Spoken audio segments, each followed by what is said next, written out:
सालों पहले एक भिखारी भूख से तड़प रहा था।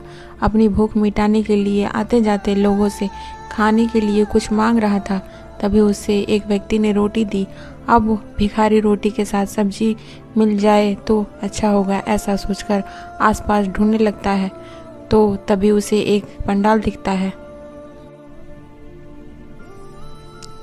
वह पंडाल के पास पहुंचता है। पंडाल के मालिक से थोड़ा सब्जी मांगता है, मगर भिखारी को देखते ही गुस्से से पंडाल का मालिक आग बबूला हो जाता है। उसको धक्के मार के भगा देता है, लेकिन दुखी भिखारी किसी तरह मालिक की नज़रों से बचते हुए पंडाल में फिर से चला जाता है। उसे वहाँ पर कई तरह की स्वादिष्ट सब्जियाँ दिखती है। गरम गरम सब्जियों से भाप उठ रही थी। वाह क्या भाप थी, मुंह में पानी आ रहा था। उसके पास सूखी रोटी भी। भाप को देखकर भिखारी के मन में ख्याल आया कि रोटी इस भाप के ऊपर रख दी जाए तो सब्जियां की खुशबू इसमें मिल जाएगी, फिर रोटी में भी सब्जी की स्वाद आ जाएगी और फिर सब्जी की ज़रूरत ही नहीं पड़ेगी। यह सब सोचते हुए भिखारी रोटी के ऊपर सब्जी डालने की बजाय उन्हें सब्जी से निकालने वाली भाप के ऊपर रख देता है।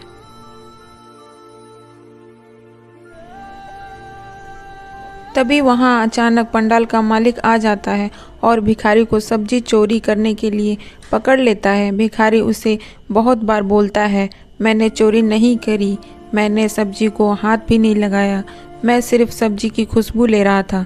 पर पंडाल के मालिक ने उसकी एक भी बात नहीं सुनी। मालिक भिखारी को धमकाते हुए बोला, अगर तुमने खुशबू ही ली है तो तुम्हें वह खुशबू की कीमत चुकानी पड़ेगी। डरे हुए आवाज़ में भिखारी उस मालिक को कहता है, मेरे मालिक, मेरे पास कुछ भी नहीं है जिससे मैं खुशबू की कीमत चुका सकूं। तभी पंडाल का मालिक उसे पकड़कर राजा के दरबार में लेकर जाता है।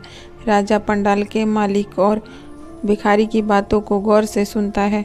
दोनों के बातों को सुनने के बाद राजा कुछ देर सोचकर पंडाल के मालिक से कहता है कि तुम्हें अपनी सब्जी के खुशबू के बदले में पैसे चाहिए। पंडाल का मालिक कहता है, जी हाँ हुजूर, ज़रूर चाहिए। फिर राजा पंडाल के मालिक से कहता है, ठीक है, तुम्हारे सब्जियों की खुशबू की कीमत मैं स्वयं अदा करूँगा। यह सुनते ही पंडाल का मालिक बहुत ही खुश हो जाता है। फिर राजा उसे बताते हैं, देखो, मैं तुम्हारी सब्जियों की खुशबू की कीमत सिक्कों की खनक से अदा करूंगा। इतना कहते ही राजा अपने कुछ सिक्के निकालते हैं और दोनों हाथों में लेकर खनकाने लगते हैं।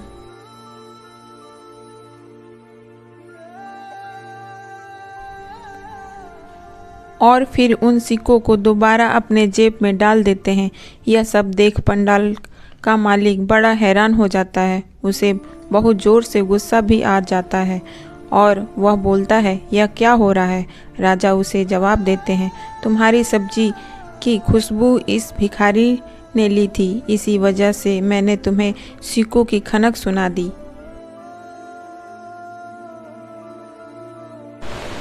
अगर इस भिखारी ने सब्जी ली होती तो मैं तुम्हें सिक्के जरूर देता, पर उसने खुशबू ली इसलिए मैंने तुम्हें खनखनाहट दी।